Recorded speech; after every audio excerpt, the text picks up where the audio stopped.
Бананның құрамында ми, жүрек және бұлшық еттерге өте пайдалы калий бар. Күніне 2 банан жесеңіз, денеде бұл микроэлементтің жетіспеушілігін толтыруға болады. Баршаңызға сәлем, 1001 кеңес арнасында банан жемісінің адам денсаулығына пайдасы туралы керемет кеңеспен бөлісетін боламын. Каналыма тіркелуді ұмытпаңыз. Банан депрессиямен күресуде көмектеседі. Оның құрамында триптофан заты бар. Бұл триптофаннан қуаныш гормоны серотонин синтезделеді. Сондықтан бір банан жеп, көңіл-күйді айтарлықтай жақсартуға болады. Банан әлемдегі аллергия тудырмайтын жалғыз ғана жеміс.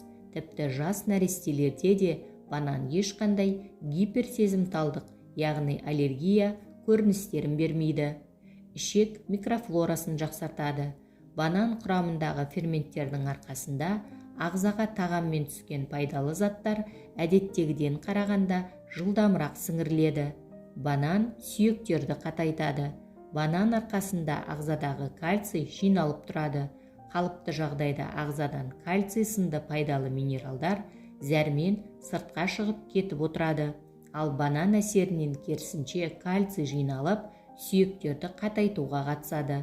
Бұл әсіресе кофе ұнататын адамдарға пайдалы, себебі біле білсеңіз, кофе керісінше ағзадан кальцийдің шығарылуына септігін тигізеді. Іш қатуы бар адамдар үшін банан өте пайдалы жеміс. Әрдайым банан жеу іш қатудан мықты қорғаныш бола алады. Банан асқазандағы қыжыл секілді жағымсыз жағдайдан құтылуға бірден-бір себепкер жеміс. Банан асқазан жарасына пайдалы. Банан жегеннен кейін ол асқазан шырышты қабатта қорғаныш қабатын түзеді. Соның әсерінен ондағы қышқылды, агрессивті заттар асқазан шырышына зиянын тигізе алмайды. Бұл әсіресе асқазан жарасымен ауыратын адамдар үшін өте пайдалы. Себебі асқазан әртүрлі бөлімінде орналасқан жараларды жауып, қышқылдан қорғаған сайын оның жазылуы да жылдамырақ жүреді. Ол және диарея кезінде көмек. Диареядан зардап шегетіндерге банан жеу ұсынылады. Бұл жақсы қалпына келтіргіш жеміс. Сондай-ақ көп жүріп, физикалық жаттығулармен айналысып, спортпен айналысатындар үшін балтыр бұлшық етінің дірілінен сақтайтын қасиеті бар. Себебі банан құрамындағы калий бұлшық етке оң әсер етеді. Бананды жиі жеу ағзадағы ісінулерден арылтады. Ол энергия көзі болып табылады. Егер спортпен шұғылданбас бұрын банан жеп алсаңыз, бұл жаттығулардың эффективті өтуіне септігін тигізеді. Себебі ағзада қант мөлшері көбейіп, энергия жаттығулардың соңына дейін жететін болады. Банан құрамындағы пектин, хелат тәрізді заттар ағзадағы токсиндер мен басқа да зиянды заттарды шығарып, астың жақсы қорытылуына алып келеді. Банан құрамындағы серотонин және басқа да пайдалы заттар етеккір кезінде оның симптомдарын жеңілдетіп, бұрынғыға қарағанда қолайлырақ өтуге көмектеседі.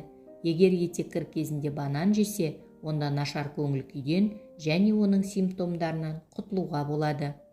Қан аздар үшін банан таптырмайтын тағам. Оның жұмсақ затындағы темір мөлшері айтарлықтай көп болуы, анемиясы бар адамдардың тағам рационына қосуға бірден-бір себеп болып табылады. Банан құрамындағы көп калий қан тамырларының жағдайын жақсартып, инфаркт және инсульт пайда болу жиілігін азайтады.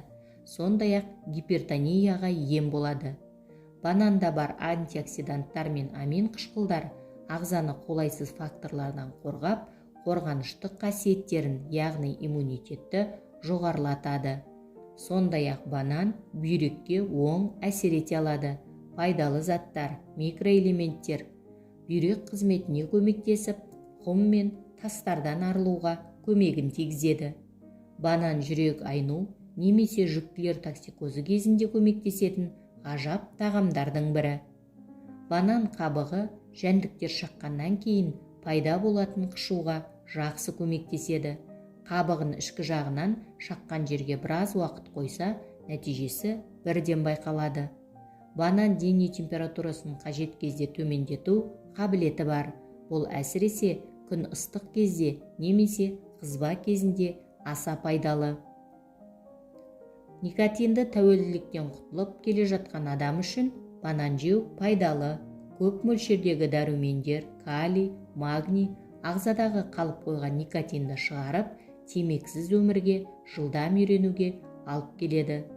Жоғары мөлшердегі калий адамды жаңа ақпаратты алып, танып білу жағдайына қолайлы жағдай жасайды.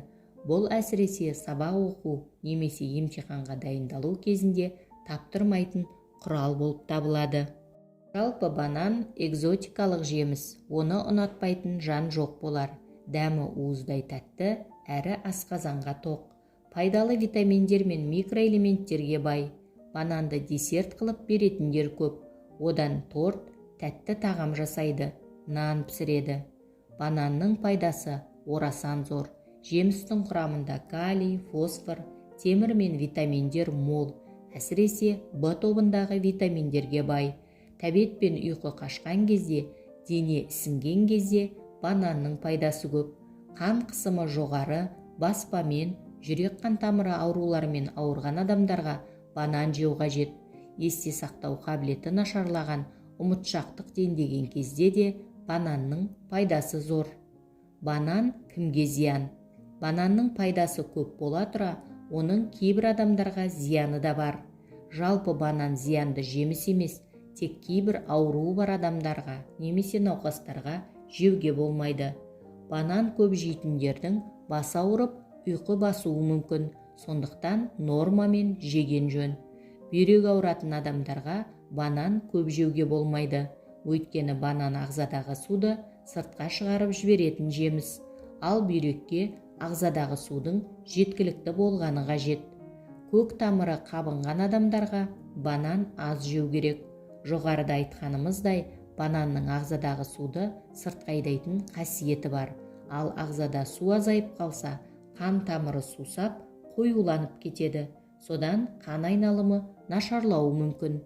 Асқазаны ауыратын адамдарға да болмайды, өйткені банан асқазанда ұзақ қорытылатын жеміс.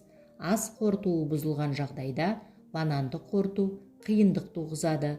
Одан бөлек банан қыжылды көтеруі мүмкін. Диабетке шалдыққандардың да банан жемегені жөн, себебі қандағы глюкоза көтеріп жіберуі мүмкін. Салмағы көп адамдарға да бананды аздап жеген дұрыс. Бананның калориясы өте көп, онсыз да толық адамның одан әрі толуына себепші болуы мүмкін. Пайдалы ақпаратым кәдеңізге жарасын.